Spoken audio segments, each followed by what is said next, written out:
Salut à tous, très heureux de vous retrouver dans cette nouvelle vidéo où on va analyser ensemble les matchs de ce samedi 25 mars en qualification d'Euro 2024. Si vous aimez ces vidéos, mettez un maximum de pouces bleus. Je remercie toutes les personnes qui le font à chaque vidéo.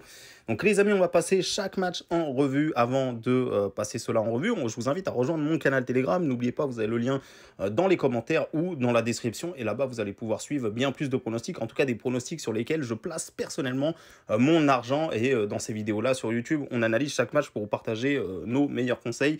Maintenant, voilà, chaque match n'est pas forcément intéressant à parier. Enfin, vous en avez l'habitude maintenant. Donc, le premier match aura lieu à 15 h, vraiment un horaire assez tôt. Ce sera l'Écosse qui va recevoir Chypre. Donc, l'Écosse qui sera à domicile à Glasgow. Donc, avantage pour l'Écosse, hein, qui est déjà d'une part meilleure au niveau de leurs joueurs et d'une autre part qui sera en plus de ça soutenue par son public. Attention à cette équipe de Chypre, néanmoins qui, comme vous le voyez, a quand même fait 2-3 beaux résultats de temps à autre, hein, comme notamment une victoire contre la Grèce il n'y a pas si longtemps que ça en Ligue des Nations. Il y a également une victoire du côté de Israël, hein, pour Chypre. Donc attention, cette équipe de Chypre va vraiment pas être facile à battre, hein, même à domicile pour les Écossais, qui néanmoins voilà, se retrouvent quand même dans un groupe où il y a quand même l'Espagne, la Norvège, donc ça serait quand même... et également la Géorgie, hein, qui sera à prendre très au sérieux, hein, qui est également une nation en pleine progression. Mais en tout cas, l'Écosse a vraiment besoin de gagner ce premier match, sinon ça va être compliqué par la suite de finir dans les deux premiers. Je vais vous donner une courte victoire de l'Écosse, 2-1, maintenant à 1,23. Et comme vous le voyez, c'est pas forcément intéressant de les jouer, même dans un combiné, sait-on jamais, un match nul pourrait tomber, et moi personnellement je prendrais pas le risque de jouer cela, mais je vois plutôt une victoire de l'Écosse 2-1. Arménie contre Turquie maintenant à 18 h, ça va être chaud ce match. On sait que la Turquie est quand même dans le groupe du Pays de Galles, de la Croatie notamment, donc attention, hein, la Croatie et le Pays de Galles qui va être difficile à jouer.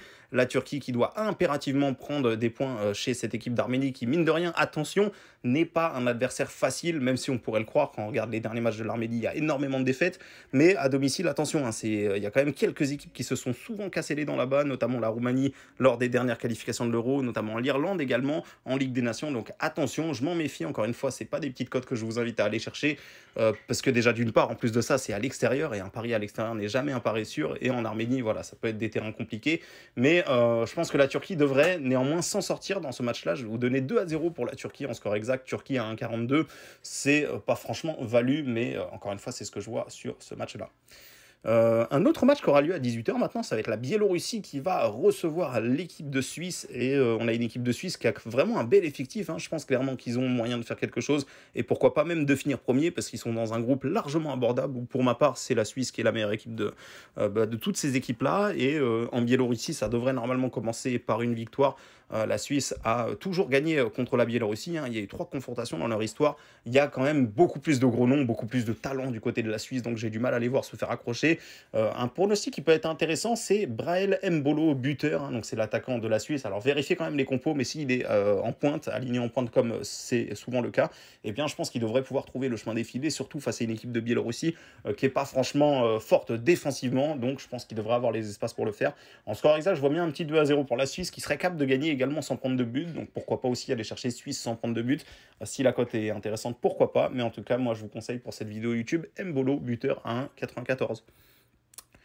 Israël contre Kosovo maintenant. Alors j'étais assez surpris de voir l'Israël à 1,93. Pour moi, il devrait être un peu plus favori, je pense, dans le sens où déjà d'une part ils sont à domicile, et d'une autre, l'Israël est quand même une équipe, mine de rien, pas trop dégueulasse à domicile, hein. Quand on regarde les derniers résultats qu'ils ont, ils perdent pas si souvent que ça. Et de l'autre côté, le Kosovo, attention, c'est une équipe qui progresse et qui arrive à ramasser quelques points, quelques victoires par-ci par-là.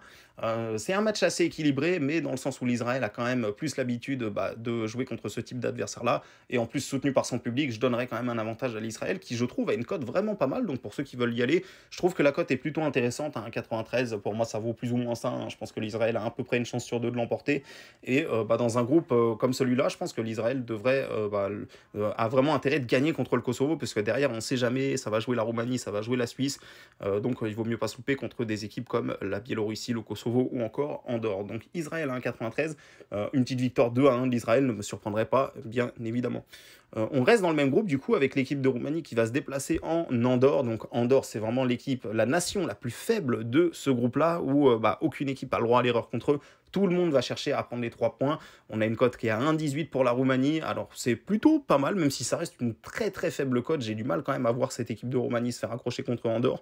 Ça serait vraiment surprenant.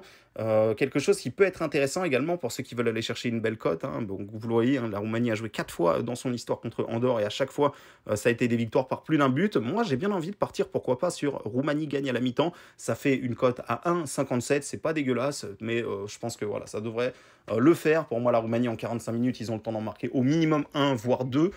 Donc voilà, Roumanie mi-temps. Et en score exact, je vous donne un petit 4-0 pour la Roumanie. Je pense qu'ils vont gagner sans prendre de but. Andorre, ça me semble vraiment trop faible, offensivement comme défensivement d'ailleurs. Deux matchs encore à analyser, la Croatie contre le Pays de Galles. Là, on arrive sur des matchs un peu plus équilibrés, avec le Pays de Galles qui, attention, est une équipe toujours difficile à jouer, même si ces temps-ci, ils sont pas franchement en forme, hein. Ça fait plus de 8 matchs qu'ils n'ont pas gagné, mais ils ont joué la Coupe du Monde, les amis. Ils ont joué des équipes plutôt fortes également lors des qualifications. Il y a eu également les Pays-Bas, il y a eu la Belgique, il y a eu quand même du lourd pour le Pays de Galles qui est plutôt habitué, j'ai envie de vous dire, à jouer contre des équipes fortes comme ça. La Croatie, voilà, ils ont fait un bon Euro, ils ont fait une bonne Coupe du Monde, hein. Ils sont sortis contre l'Argentine d'ailleurs, hein. Quand même demi-finale de la Coupe du Monde, faut pas l'oublier. Et il y a 4 ans, il y a 4 ans, c'est ça, ils étaient en finale de la Coupe du Monde contre l'équipe de France. Donc la Croatie, qui mine de rien s'installe considérablement dans les équipes fortes, qui finissent souvent dans le dernier carré des grandes compétitions. Donc d'ici, je suis totalement d'accord avec les bookmakers qui placent la Croatie favori. Néanmoins, ce Pays de Galles m'inquiète un petit peu, c'est souvent le genre de piège de jouer contre eux. Et pour assurer vraiment le coup, je vous conseillerais de partir sur un match nul remboursé 6 victoires de la Croatie. Alors vu qu'on a une cote à 4 pour le match nul et 1,58, et ça vous ferait du 1,58 pour match nul remboursé si Croatie gagne. Et je vois bien un petit match animé, pourquoi pas un 2 buts partout entre ces deux formations. La Croatie devrait avoir le match en main, devrait se procurer plus d'occasions, mais attention à cette équipe du Pays de Galles, on l'a vu, ils n'ont pas besoin de 36 000 occasions pour mettre des buts, et je ne serais pas surpris qu'ils fasse peur à cette équipe croate chez elle, qui, même avec un match nul, je pense, devrait tranquillement se qualifier. Je parle bien évidemment de la Croatie. Et le dernier match, alors là, ça va être intéressant. On a une équipe de l'Espagne qui va recevoir l'équipe de Norvège. Donc la Norvège qui n'a pas joué le dernier Euro, qui n'a pas joué de Coupe du Monde ces derniers temps, mais qui a un joueur, l'un des meilleurs attaquants du monde, hein, qu'on ne présente plus, Erling Haaland, qui aura bien évidemment envie de s'illustrer. Mais quand on regarde de l'autre côté l'équipe de la Norvège, c'est, en dehors de Haaland, c'est quand même une équipe plus ou moins, qui est quand même dans la moyenne, hein. Je ne trouve pas qu'il soit plus fort à d'autres postes que la Suède, par exemple. Et l'Espagne de l'autre côté, ça ressemble un petit peu au Barça, leur style de jeu. Et c'est souvent une équipe qui déroule, qui joue la possession et qui gagne sans prendre de but. Et c'est justement ce que j'ai envie de vous proposer sur ce match-là. Je vois un match équilibré, mais je vois pas un match forcément avec des buts, étant donné que l'Espagne, c'est vraiment une équipe qui va jouer sur la possession. La Norvège va espérer exploiter les contres à fond, notamment avec Erling Haaland. Il suffit qu'il en ait une ou deux pour que ça plante. Mais voilà, l'Espagne défend bien. L'Espagne a un style de jeu bien précis qui risque de poser problème à cette équipe de Norvège. Et je vois bien un petit score 1-0 pour l'Espagne. Donc pourquoi pas aller chercher Espagne gagne sans prendre de but, qui est coté à 1,96. Alors ça peut faire peur quand on voit qu'il y a un attaquant comme Haaland en face, mais vraiment cette équipe d'Espagne, je la trouve vraiment très forte au niveau de la possession quand il s'agit de garder le score, quand il s'agit de faire tourner le ballon. Donc il suffirait qu'ils ouvrent le score et derrière fermer la boutique et gagner tranquillement. Voilà, ça ne me surprendrait pas, surtout que les deux équipes sont dans un groupe largement abordable, hein, donc je ne serais pas surpris que l'Espagne termine premier et la Norvège deuxième.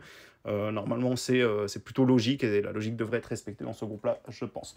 Donc voilà les amis, je vous ai partagé mes avis pour cette journée de samedi. Si ça vous a plu, mettez un maximum de pouces bleus. Si vous souhaitez voir mon pronostic personnel pour ce samedi, il sera sûrement partagé en public, hein, donc n'hésitez pas à rejoindre le canal Telegram, je le répète encore une fois, hein. Vous avez le lien dans la description de cette chaîne YouTube, ou bien alors dans les commentaires, hein, vous descendez, vous trouvez rapidement le lien, je le mets en commentaire épinglé, et en un clic, vous rejoignez mon canal Telegram qui est bien évidemment gratuit et public. Donc voilà les amis, je vous remercie à tous d'avoir écouté cette vidéo, je vous dis à bientôt pour une prochaine vidéo, bonne chance pour vos pronostics, ou à tout de suite sur le canal Telegram.